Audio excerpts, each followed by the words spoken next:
Hello, welcome to 3D Forge. இன்னைக்கு நம்ம Bambu Labsோட P1S plus AMS யூனிட் காம்போவோட அன்பாக்சிங் அண்ட் அசம்பிளி தான் பார்க்க போகிறோம். பாக்ஸை ஃபஸ்ட் ஓப்பன் பண்ண உடனே ரெண்டு சைடில் ரெண்டு டேப் ஒட்டியிருப்பாங்க. 4 தெர்மாக்கோல்ஸ் இருக்கும். அந்த 4 எடுத்துகிட்டு பபுள் ட்ராப் ரிமூவ் பண்ணிட்டு அந்த ரெண்டு சைட் டேப்பை வச்சுட்டு அப்படியே அந்த டேப்போடு பிடிச்சி ஒரு டேபிளில் வச்சுருங்க. அப்புறம் பாக்ஸில் 3 ஃபிலமெண்ட்ஸ் கொடுத்துருக்காங்க. ஒரு சப்போர்ட் ஃபிலமெண்ட், ஒரு orange colour and green colour. அப்புறம் ரேப்பரை அன்ராப் பண்ணிவிட்டு அதை பிரிண்டர்லேருந்து எடுத்துட்டிங்கன்னா மேலே இருக்கிறதும் டோரும் கிளாஸ் பேனல். ஸோ அதை மட்டும் கொஞ்சம் பார்த்து ஹேண்டில் பண்ணுங்கள். அந்த சைடில் மேலே இருக்க கிளாஸ் பேனல் இருக்க டேப்பை பிரிச்சுட்டு மேலே மேனுவல் கொடுத்துருக்காங்க. மேனுவல் நீங்கள் பார்த்தீங்கனாலும் அதுலேயும் எப்படி அசம்பிள் பண்ணுறது ப்ராசஸ் இருக்கும். ஃப்ரண்ட் டோரில் இருக்க டேப்ஸை ரிமூவ் பண்ணிவிட்டு உள்ளார ஒரு டேப் ஸ்டிக்கர் ஒட்டியிருக்கும். அந்த ஸ்டிக்கரை ரிமூவ் பண்ணிவிட்டு இதை மட்டும் கொஞ்சம் கேர்ஃபுல்லாக எடுங்க. அந்த ரேப்பரை டோரோட பேக் சைடு மூலமாக நீங்கள் ரிமூவ் பண்ணலாம்.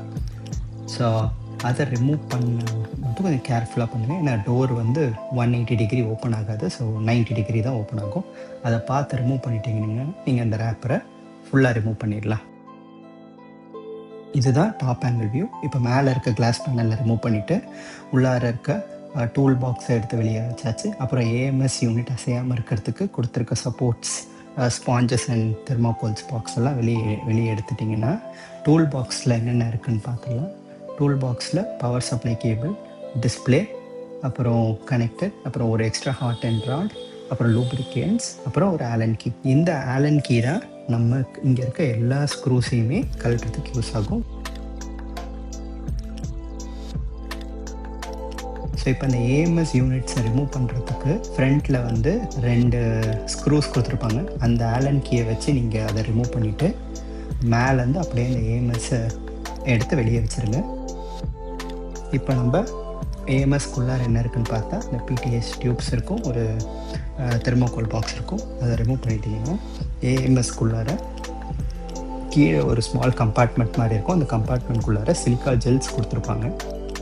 அது ஒரு ரேப்பரில் இருக்கும். அதை பிரிச்சுட்டு உள்ளார இருக்க இன்னொரு ரேப்பரை மட்டும் வச்சுட்டு அந்த 2 சிலிக்கா ஜெல் கம்பார்ட்மெண்ட்டையும் க்ளோஸ் பண்ணிவிடுங்க. இந்த சிலிக்கா ஜெல்ஸ் வேணும்னா நீங்கள் அது எவ்வளோக்கு எவ்வளோ வெட்டாக இருக்குதுன்னு பார்த்துட்டு அப்பப்போ தேவையான அளவு ரீப்ளேஸ் பண்ணிக்கலாம். இல்லைனாலும் 3D மாடல்ஸ் நிறைய இருக்குது. ஒரு பாக்ஸஸ் மாதிரி வாங்கி நீங்களாக கூட ஃபிலமெண்ட்ஸ் ஜெல்ஸ் ஆட் பண்ணிக்கலாம் அதில்.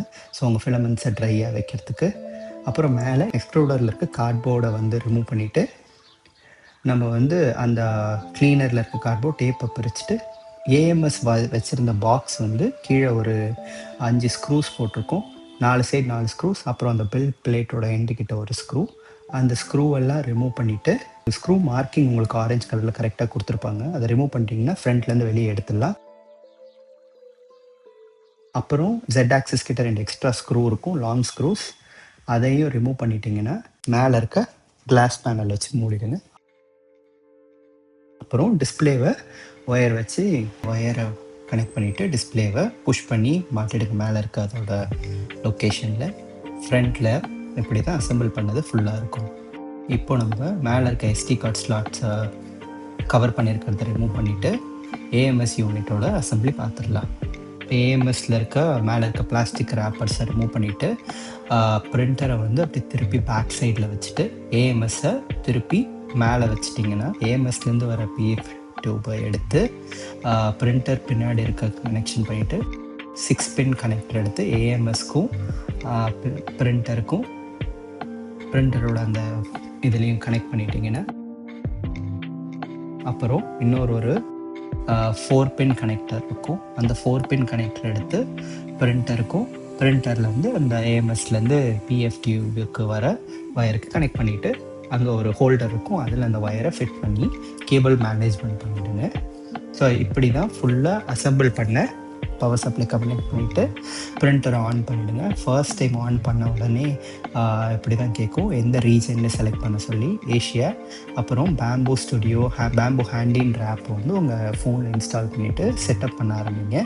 ஃபர்ஸ்ட் டைம் செட்டப் பண்ணுறீங்கன்னா அது உங்ககிட்ட கேட்கும் உங்கள் பிரிண்டர் மாடல் என்னென்னு. இது P1S செலக்ட் பண்ணிக்கிறேன். பிரிண்டருக்கு நேம் வைக்க சொல்லுது. பை டிஃபால்ட் என்ன நேம் இருக்கோ அது இருக்கட்டும். அப்புறம் ஆட் பிரிண்டர்ன்ற ஒரு ஆப்ஷன் இருக்கும். ஆட் பிரிண்டர் ஆப்ஷன் கொடுத்தீங்கன்னா கீழே டிவைசஸில் ஆட் பிரிண்டர் இருக்கும். ஆட் பிரிண்டர் கொடுத்தீங்கன்னா கேமரா ஆக்சஸில் உங்கள் P1Sல ஒரு QR கோட் இருக்கும். அதை ஸ்கேன் பண்ணிட்டீங்கன்னா ஆட்டோமேட்டிக்காக கனெக்ட் ஆகிடும். அதுக்கப்புறம் அது ப்ரொசீடிங் பேரிங் பின் கனெக்ட் பண்ண சொல்லும். பின்னை வந்து உங்கள் ஹேண்டி ஆப்பில் போட்டிங்கன்னா உங்களுக்கு பிரிண்டர் கூட கனெக்ட் ஆகிடும். கனெக்ட் ஆகிட்ட உடனே ஒய்ஃபைல கனெக்ட் பண்ண சொல்லும். இப்போ உங்கள் ஃபோன் மூலமாக ஒய்ஃபை கனெக்ட் பண்ணிட்டீங்கன்னா செட்டப் ப்ராசஸ் ஃபுல்லாகும். அப்புறம் கேலிபரேஷன் ஸ்டார்ட் ஆக ஆரம்பிச்சிடும் பிரிண்டருக்கு ஆட்டோமேட்டிக்காக. இது ஒரு 10லேருந்து 15 மினிட்ஸ் ஆகும். இப்போ இந்த கேலிபரேஷன் ஸ்டார்ட் ஆகிறப்ப நீங்கள் பார்த்தீங்கன்னா பிரிண்டர் வந்து எக்ஸ் ஆக்சிஸ், ஒய் ஆக்சிஸ், அப்புறம் பெல் பிளேட் எல்லாத்தையும் மூவ் பண்ணி செக் பண்ணும். பெல் பிளேட் மேலே போகிறப்ப இப்போ நம்ம கீழே இருந்து எடுக்காமல் இருக்க அந்த ஸ்பாஞ்சஸை வந்து இப்போது கரெக்டாக ரிமூவ் பண்ணிக்கோங்க. ரிமூவ் பண்ணிட்டோன்னே கேலிப்ரேஷன் ஸ்டார்ட் ஆக ஆரம்பிச்சிடும். கேலிப்ரேஷன் ஒரு 10-15 மினிட்ஸில் கேலிப்ரேஷன் வந்து ஃபுல்லாக முடிஞ்சிடும். அதுக்கப்புறம் ஃபர்ம்வேர் அப்டேட் இருந்தால் அப்டேட் கொடுத்துருங்க. எனக்கு இருந்துச்சு, நான் ஃபர்ம்வேர் அப்டேட் கொடுத்துட்டேன். ஸோ வந்து கொடுத்துட்டோன்னே இது ஒரு 10-15 மினிட்ஸ் ஆகும்.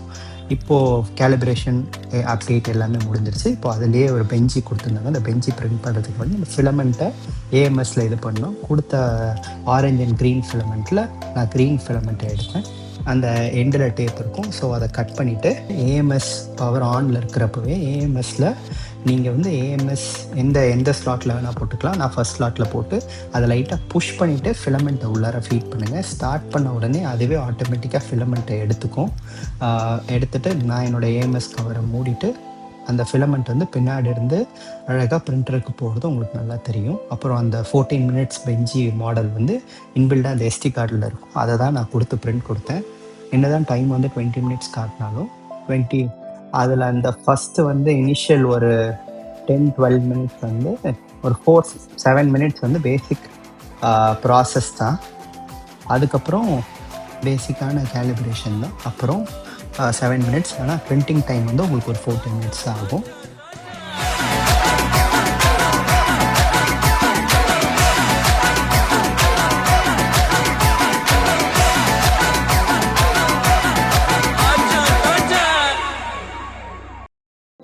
ஸோ 14 மினிட்ஸில் இந்த பெஞ்சி வந்து ஃபுல்லாக பிரிண்ட் ஆகிடுச்சு. பிரிண்ட் ஆகிட்டு அது எப்படி இருக்குன்னு அதோட குவாலிட்டி பார்த்தீங்கன்னா, குவாலிட்டியுமே 14 மினிட்ஸ்க்கு ரொம்பவே பரவாயில்ல, ரொம்ப சூப்பரான குவாலிட்டி தான். ஸோ இந்த பிரிண்டர் வந்து இந்த ரேஞ்சில் இப்போது ரொம்ப விலை கம்மியாக இருக்குது. பிகாஸ் P2S வந்திருக்கு. அப்புறம் X2D மாடல்ஸ் புதுசாக இப்போ லான்ச் பண்ணியிருக்காங்க. ஸோ அதனால் இந்த ப்ரைஸ் வந்து ரொம்பவே கம்மியாக இருக்குது. ஸோ இந்த இதில் இப்போ நீங்கள் ஸ்டார்ட் பண்ணோம், பட் எனக்கு ஒரு AMS யூனிட் வேணும், டைமுமே கம்பேரிட்டிவ்லி கொஞ்சம் நல்ல பிரிண்ட் கிடைக்கணும், வெண்டர் அதெல்லாம் விடனா நீங்கள் இந்த P1S போகலாம்.